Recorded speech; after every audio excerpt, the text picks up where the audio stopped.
शहाजीराजे आणि कान्होजी जे मित्र होते आणि स्वराज्याचे संकल्पक म्हणून शहाजीराजांकडून त्यांच्याकडे पाहिलं जातं. त्या शहाजीराजांनी ज्यावेळेस संकल्पना विजापूरला असताना त्यांच्या मनामध्ये आली त्यावेळेस कान्होजी जयदेवना त्यांनी इकडं शिवाजी महाराजांच्या मदतीसाठी महाराष्ट्रामध्ये पाठवलं. कारण की त्यावेळेस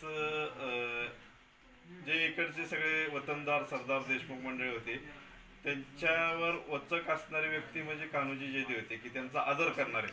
त्याच्यामुळं आणि इकडची संपूर्ण माहिती कान्होजी जयदेवना होती. त्यासाठी त्यांनी महाराजांना मदतीसाठी इकडं महाराष्ट्रामध्ये पाठवलं. आणि अफजल खानाच्या वधाच्या वेळेस खूप महत्त्वपूर्ण भूमिका कान्होजी जयदेवनी घेतली. ते ते ह्या वाड्यामध्ये वास्तव्याला होते. त्यांचा हा मूळ वाडा